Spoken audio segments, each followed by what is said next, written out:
Hey, welcome to the Knowledge Project. I'm your host, Shane Parrish, curator behind the Farnham Street blog, which is an intellectual hub of interestingness covering topics like human misjudgment, decision-making, strategy, philosophy, and culture. The Knowledge Project allows me to interview amazing people from around the world and deconstruct why they're good at what they do and get inside their head. It's more conversation than prescription. It's about seeing the world as they see it. The next episode is the second of two interviews that I conducted while traveling in Greece this summer. The island of Santorini has not only breathtaking views, but a fascinating history. Traces of its first inhabitants have been linked back to 4500 BC. In 1613 BC, the most powerful volcanic event in the last 10,000 years took place, completely destroying all of the islands within a 60-kilometer radius. It's been estimated that 90 billion tons of molten rock was injected into the air. The sea was swallowed. The volcano and a massive tsunami swept across the Aegean Sea, along with the obvious devastation of nature. It's believed that the eruption also sealed the deal for most civilized nation on Earth at the time, the Minoans. Thanks to the thick layer of ash caused by the event, the Bronze Age settlement in Santorini was so preserved that we're able to see how the prosperous area had once been, with the elaborate drainage system, multi-storied building, incredible wall paintings, furniture, and vessels. The site has as much of a significant importance as does Pompeii. The island's main volcanic rock is mineral-rich soil. The amazing climate has produced some incredibly unique wines. Santorini is known for some of the oldest vineyards in the world. And we know that wine is one of my favorite topics. On today's podcast, I speak with Panayiota. Panayiota is the director of Domaine Sigalas Vineyard. Paris Sigalas, a mathematician with a goal to make Santorini Vineyard a World Heritage Site, focuses on grapes that thrive in Santorini. She walks me through the different types of grapes and wines and explains why wine is so unique and special on the island of Santorini. This was certainly a fun one. I hope you enjoy it. If you're planning on visiting Santorini, I highly recommend you visit the vineyard Domaine Sigalas and check out the distinctness of their wines. Be sure to ask for a glass of your favorite.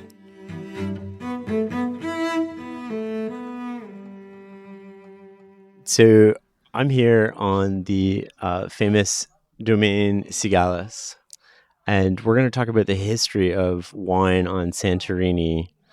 Where did that all start? For sure, after the volcanic eruption. We are talking about a continuous vineyard for more than 3,000 years. The huge volcanic eruption took place in 1620 BC, but this is what is now the production in Santorini, the volcanic soil. We are talking about, as I mentioned before, a continuous vineyard in Santorini with that phylloxera never infected the vineyard. So we're lucky we maintain in the same varieties. As you know, the most important variety is called Assyrtiko. And then we have Athiri, Aidani, Katsano, Greek and white grape varieties. And for the red grapes varieties, there is Mavro Tragano and Mandilaria. And so those have been in continuous production since for more than 3,000 years here. That's insane. Insane, yeah, but hopefully right now. Where does that put it on the world scale? Is that one of the oldest places? It's the oldest. It's one of the oldest vineyards all over the world. And how did they used to make wine? I know number 6 here, the history about the Akrotiri. Yeah. Yeah, you want to talk about that? It's a nice story. I do. I love that wine, so I want to know more about how it was made. And okay. Well, this is their own house wine. This is the wine that they used to produce for their own consumption. In Santorini, there was a big trade here. We were under the Venetians for many years. They were selling their grapes in Russia or different places, Italy. But for sure, they would keep for their own consumption, their own house wine, as we call it. I will tell you the small story behind that. And if you are interested also, I will tell you what we are not following for this small story. We're talking about Assyrtiko, also in Akteri, but it's a late harvest wine. It's a wine that remains on the vine for 20 days to 1 month after the natural ripening of the grape. It's when we say late harvest, you understand that we receive more residual sugar Right. and higher alcohol. Because the grapes get bigger. There is a sugar concentration and water evaporation because maintaining on the vine. This is what they do. They were all gathering together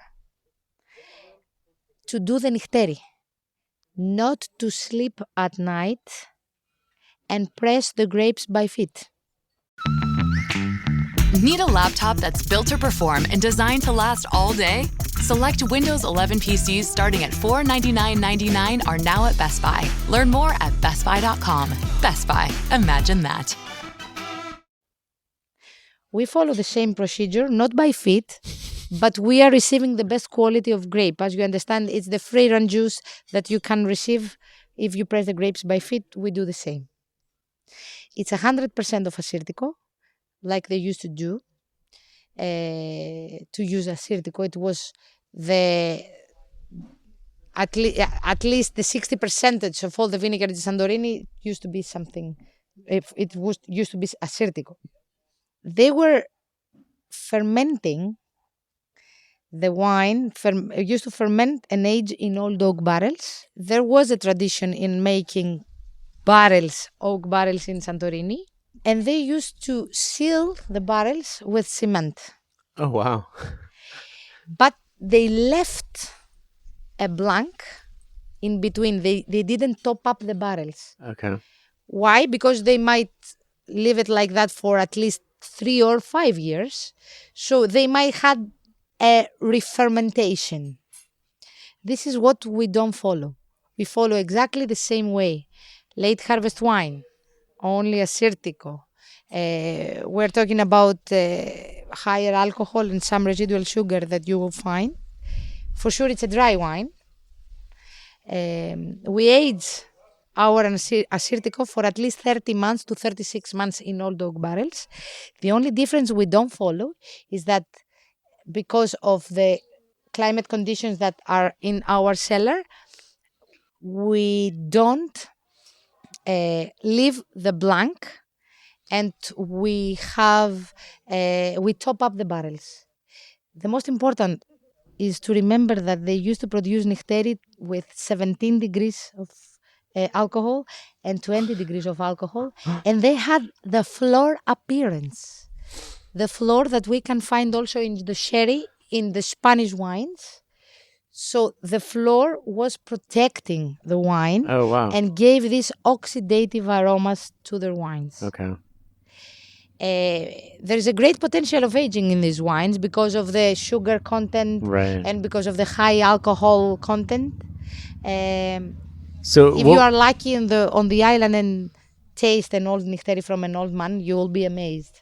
They still make it today? Yeah, for sure. Oh, really? For sure. Are they still aging at 30 months, though, in an oak barrel? More. Really? 3 years, 5 years. Oh, man. And that's been going on for hundreds of years. Yes, exactly. Is this one high alcohol content? What would be the alcohol? 15 degrees. 15%. Wow. That's insane. They must have had a great time after a couple drinks of that. In Greece, you have birthday, you have a feast. You don't have birthday, you have a feast. But for sure, you drink wine. All this. So everybody tells me to try Santorini wine. It's so distinct. It's so flavorful. What have you found that you love about it in comparison to other Greek wines? I will not compare it with other Greek wines because it's a totally different approach because of the soil, first of all. Right. With the lava. It's ash, sand, and pumice stones. Right. And that's why we haven't had the phylloxera here, because we have sand, a lot of content of sand, which is not a friendly environment for phylloxera. For me, the uniqueness of Assyrtiko is the extreme flavors and the extreme potential for the wine. You can work on this variety. You can have it in dry version, in sweet version, in Akrotiri that I told you already, barrel aged, stainless steel on the lees for 18 months or for 30 months. So it's a grape that generally it has very fresh aromas of lemon, citrus, white skin peach, lime, grapefruit. Although we are a hot climate, this is the extreme that I'm describing. You see a very hot climate, but with aromas that you would receive from a cold climate like Chablis. Let's say these aromas is more evident and occur in places that are colder than us. We are Mediterranean in the Aegean Sea. So we have these aromas. By the time it starts aging the wine in the bottle, 2 years after the bottling, we have very evident the minerality that you can smell on the wine. There is an austerity in the aromas. And when we're talking about the flavors in the mouth, we're talking about a very refreshing wine with aromas of lemon, citrus, also the same aromas like in the nose, but with a very long-lasting aftertaste and high acidity. So it refreshes your mouth and... Is it the acidity that refreshes it? Yes. That's what makes it refreshing. Yeah. Oh, that's interesting. Also the aromas that are evident in the mouth, but this is what makes it unique. Very high acidity because our soil lacks of potassium. Okay. So we receive wines with very low pH, grapes with very low pH, and it's very easy for us to produce wines with very high acidity content. Can you walk me through from harvest to bottle in my hand, the process of making wine? Okay. It depends on what wine you want to produce.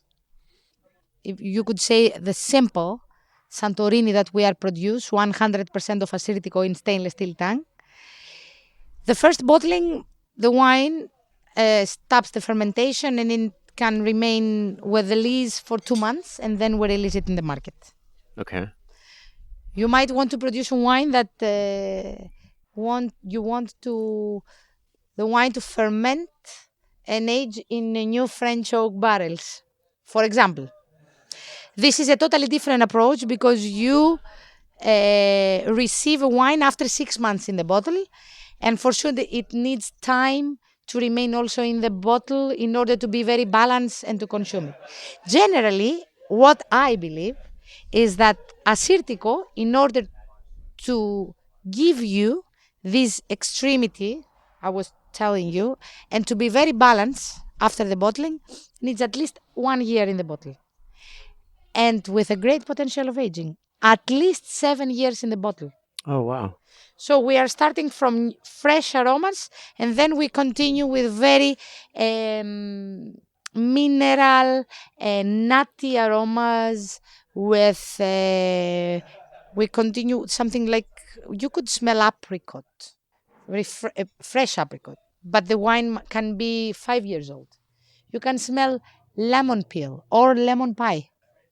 It's how you make the procedure of fermentation and anything in order to be bottled and what you want to produce. What's your favorite wine that you produce? In Domaine Sigalas? Yes. It's our single vineyard. It's called Cavalieros, the man that rides the horse. It comes from a single vineyard that it is stated in Imerovigli, a high-altitude village. It's near to Fira. High altitude, we are talking about 350 meters. Above sea level. Above sea, yeah.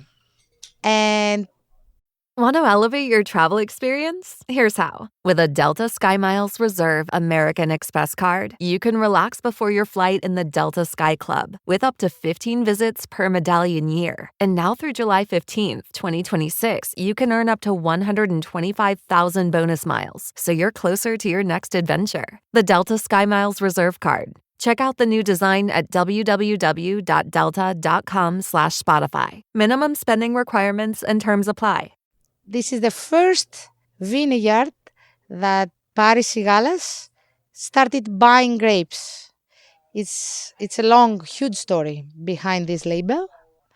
Let's get into that. Tell me the story behind the I will label. tell you. He started buying the grapes from Mr. Yorgos in Greece. In 1991, this old man decided to sell his grapes to a private winery and not to the cooperative, as it used to be done since then. So he was receiving these grapes, and every year he knew that he was receiving the best quality of grape, and the wine and the juice that was producing had a very, very well balanced finesse, very evident the minerality content, and very gentle aromas of the fruit. So in 2009, he decided to vinify separately than from the other Assyrtikos that he was receiving. And we produced a label with the name Cavalieros, the name of the vineyard. Mr. George said that this specific vineyard used to override all the others, and it was his best. That's why he called it Cavalieros, the man that rides the horse and all this, etc.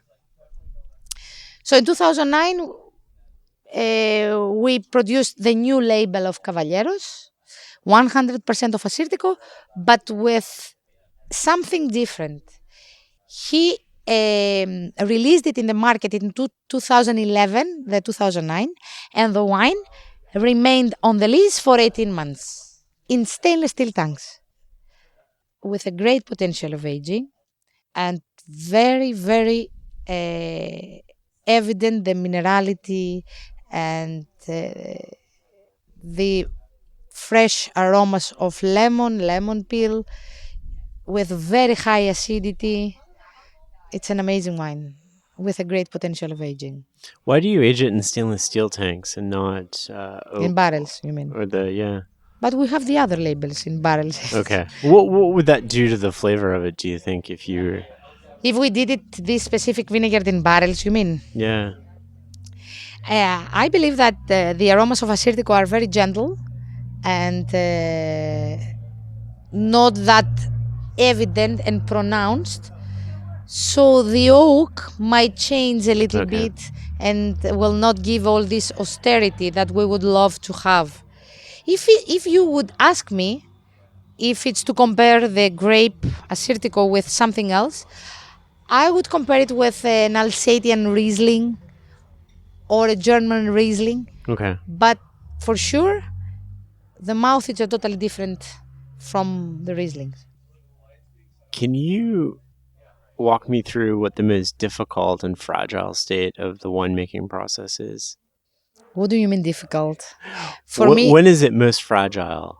Wine. When you're making the wine, is it like immediately after you put it in the barrel? Is it when you're picking the grapes? If you receive very good quality for the grapes, there is no fragile in something like that. At least what I have seen from the wine maker here and our enologist. I would say the pressing. This is the pressure. The pressure is the time that you press the grapes. Oh, interesting. And it's not for the good or bad quality. It's as less as you press, the best quality you receive for the juice. Oh. So this is the difference between the winemakers. And the more volume you get, the higher you press, right? So you guys do what, 300,000 bottles a year? We have this potential of 400,000 bottles. Okay. Our aim is the quality and not the quantity. So I would say that we produce approximately 250,000 bottles, but we are talking about six dry white wines, one rosé, 2 dry reds, Vinsando that now we have released in the market 2006, the vintage. So as you understand, it's approximately 24,000 cases of 12 bottles. And are most of those exported to other countries, or are most of them consumed The percentage, it's the 35% is in Greece, and the rest in Greece, I will say, with no Santorini. Okay. In Santorini, it's approximately the 15%. Oh, okay. Because of the wine tasting room. So as you understand, there is the people and the guests here that buy a lot. And also the market of Santorini, it's more easy for you to sell a Santorinian wine. You are in the wine region. Right. And the 50% is exported, yes. Okay. The States, Canada, Germany, Belgium, Japan, Hong Kong, China. And can you, just to go back for 1 second, can you walk me through why you produce so many different varieties? Is that just because the grapes... So many different varieties or labels? Yeah, labels. Sorry, yes. The grape variety is the same, but the labels are... It's the winemaker. Yeah.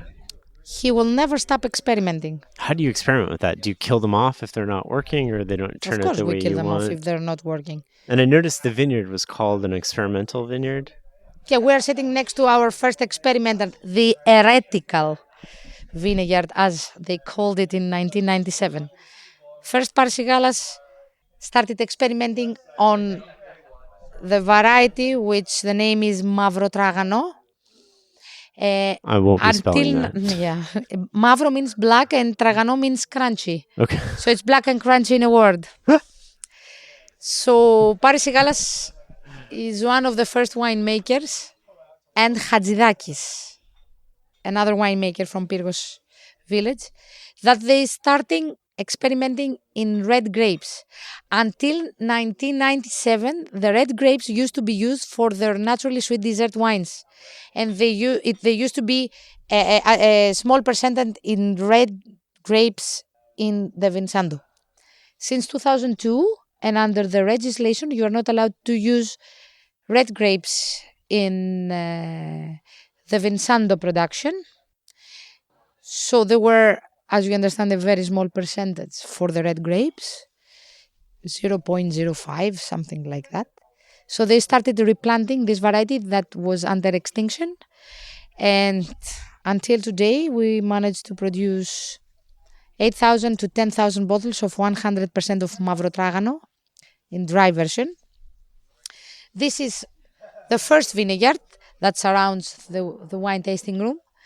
In 1997 and until today, we own 10 hectares of high-density planting of Mavrotragano. We're talking about 7,500 plants per hectare. Okay. 750 plants per hectare. Okay. 7,500 per hectare.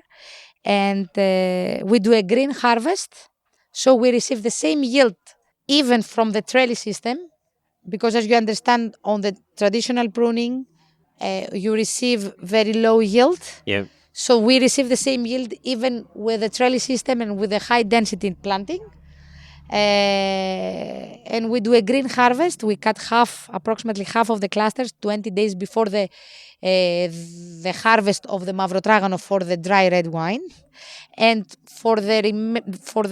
with these clusters, we are producing our rosé wine from Mavrotragano. With the ones that you cut 20 days before. Exactly. Okay. Exactly. That's interesting. Do you guys use any pesticides or anything, or is it all natural? It's an anorganic land. Okay. It's a volcanic soil.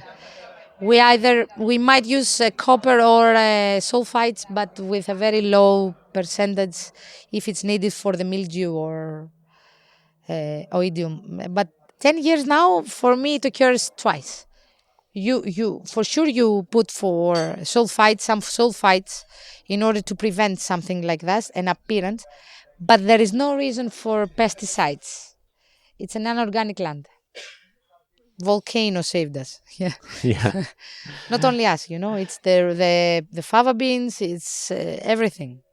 It's tomatoes, it's the white eggplants, everything. It's the winemaker on the back. Photo shooting. Just switching directions a little bit, what is the best part of showing people from all over the world the wines that you're producing here? What do you mean? Sorry? What's the best part of that expression of what you guys are trying to do? And people come here and they sit down. I mean, there's 12. There is the pruning. There's 12 the wines. Traditional pruning. It's the different ways of vinification. It's the history. Of course, the names are very hard to say, like Assyrtiko, Athiri, Aidani. It's not Merlot, Chardonnay, or. But most of the people that are visiting Domaine Sigalas, at least they live and they remember Assyrtiko. Right. This is very important, and for sure, they get familiar with a variety that it's very rare, and it has a great potential of aging. Are you guys open all year round, or is it? In the wine tasting room, you mean, Yeah. or the winery? No, the wine tasting room. We will try this year. We are for sure open from March up to the end of December. January, February, it's a little bit difficult season, not only for the people that live permanently on the island, but also for the guests that are visiting. In any case, if you send an email, someone sends an email, is always more than welcome in the wine tasting room. January, February, it's not that often, Right. but for sure we will open if someone asks for something like that. But from March on up to the end of December, we are for sure open every day except the Easter day. Okay. Every day. And how can people find you? You mean that we are out of the caldera? How can you, like, do you recommend, like, I guess, how do people get here? We are lucky because after 14 years now of the wine tasting room, we started, like, taste the 4 different labels that we own. Now we have 11 different labels for the wines, plus 7 labels for the new release that we did right now for a case of 7 wines from different villages. And we produce also some distillates. Oh, cool. After 14 years, first of all, the internet.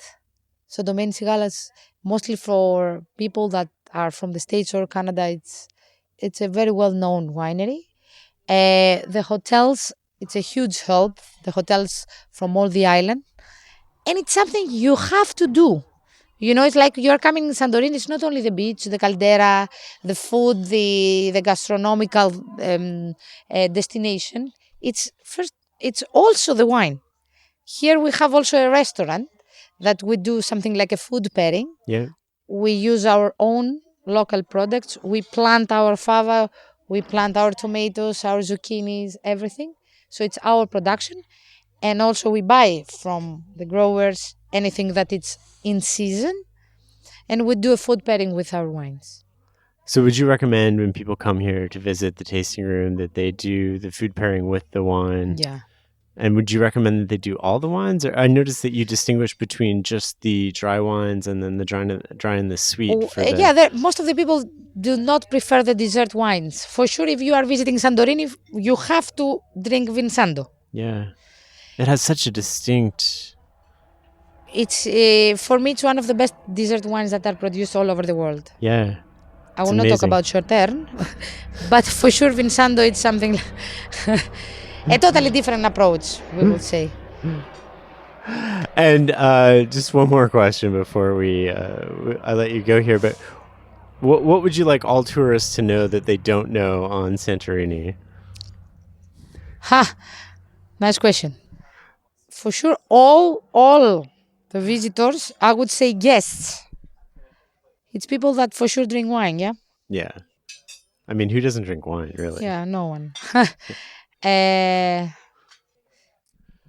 explore the wine region, not only the caldera and the sunset of Santorini. Now, hopefully, listening to you will help people come here and explore this. Highly recommended. Yes, hopefully,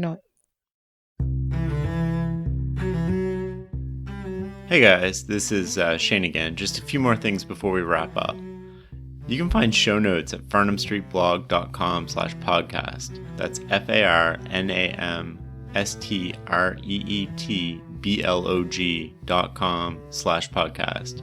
You can also find information there on how to get a transcript. And if you'd like to receive a weekly email from me filled with all sorts of brain food, go to farnhamstreetblog.com/newsletter. This is all the good stuff I've found on the web that week that I've read and shared with close friends, books I'm reading, and so much more. Thank you for listening.